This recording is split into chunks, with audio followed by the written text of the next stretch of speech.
Cheaters become emboldened.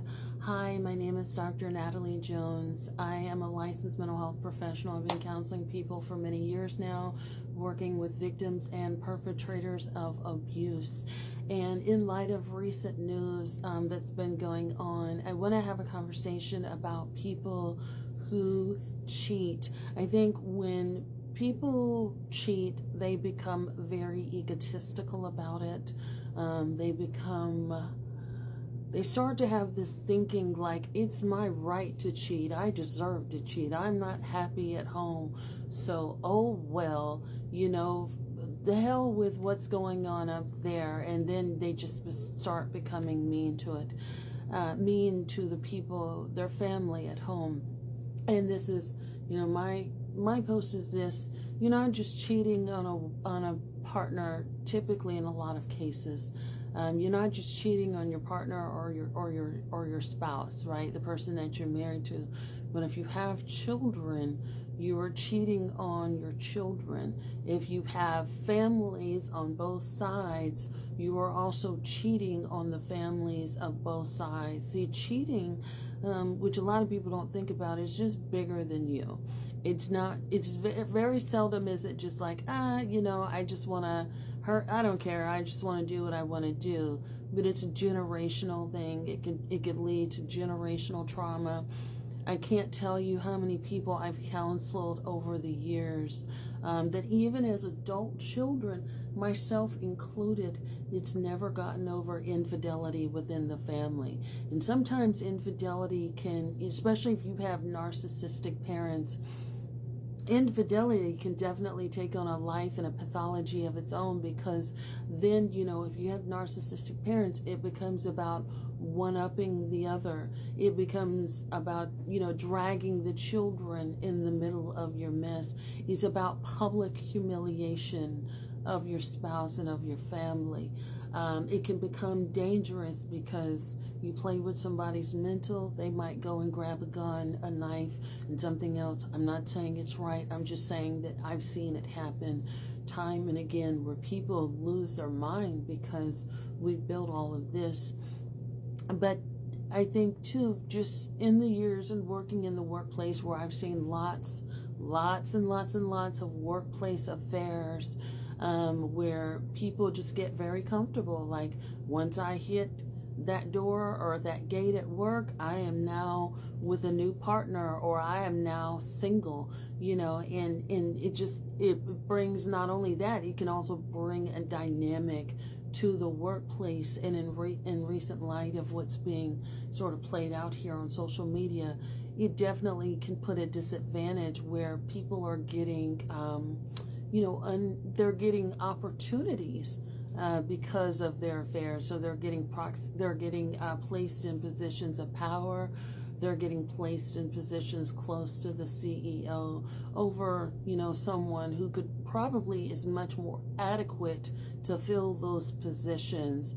So now you're talking about fraternization in the workplace, where people are actually, they could be having sex in the workplace.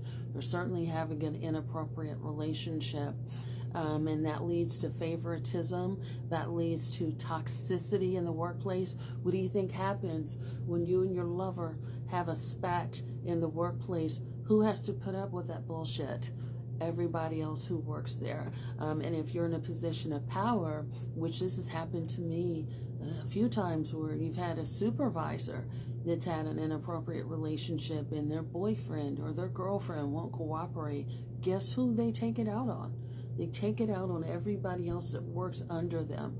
And now they're just difficult to work with, especially if there's a breakup. If there's a breakup, oh my God, look out. But, people also become emboldened, because what tends to happen a lot of times, and what I've seen, and I've personally seen from other people, is spouses know. They know, they question, and it becomes a game of psychological warfare, telling your wife or your husband, oh, you're just insecure, you're just overthinking things. I've seen situations where the wife is called up to the workplace and the mistress has answered the phone, and the wife knows, right, that that's the mistress. So she gets on the phone with her husband and blah, blah, blah, blah. And the husband is, he's talking junk. He's putting her down. He's telling her she needs to stop being insecure, stop being crazy, stop doing all this and that, the other thing. And they go right back to, hugging and kissing on their mistress right then and there in the workplace. I've seen it happen. And I personally don't believe in cheating. It goes against my own morals. And therefore, because I don't believe in cheating, I don't align myself with people who are cheaters. See, people become emboldened and brazen and don't think twice about what they're doing.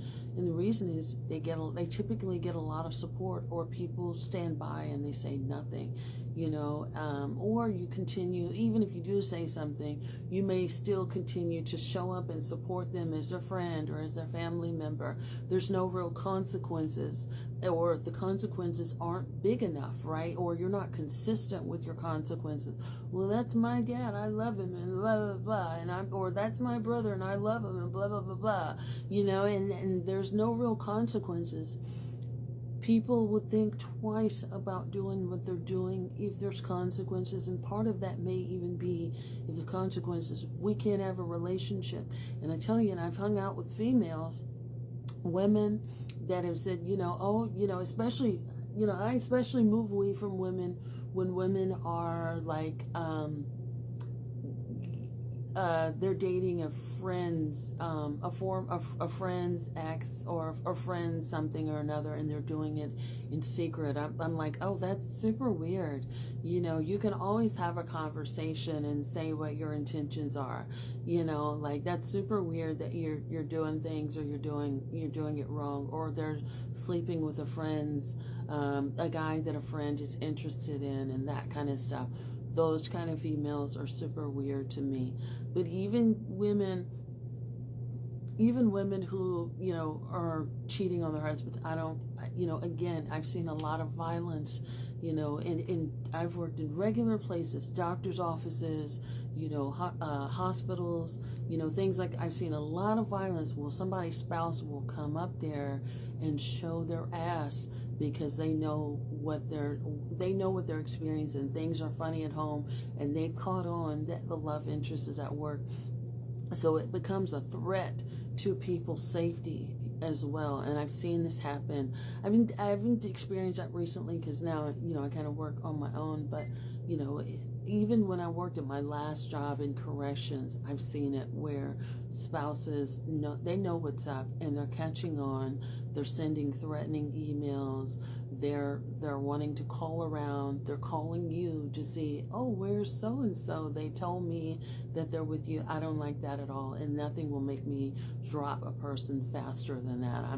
We're not even talking, because at this point, you're on your own.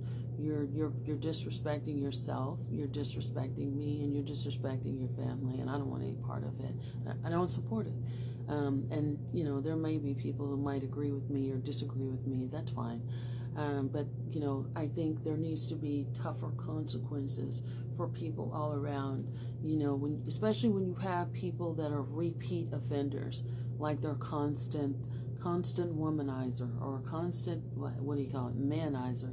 But when they're constantly doing that, and they're betraying their family, their husband, their wife, their children, especially when there's children involved. I think, when there's children involved, you have to double, triple, quadruple, quintuple. You got to think about those things, through and through, and you really have to consider. And divorce is a thing, but a lot of people don't want a divorce because they don't feel like they should have to give up anything.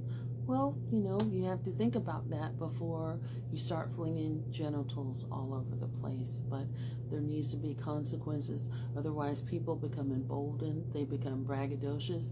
They taking their affair out in public. They're flaunting it all around town. They're flaunting it in front of their family. They may even leave their family to go skedaddle down the yellow brick road with their affair. Thanks for watching.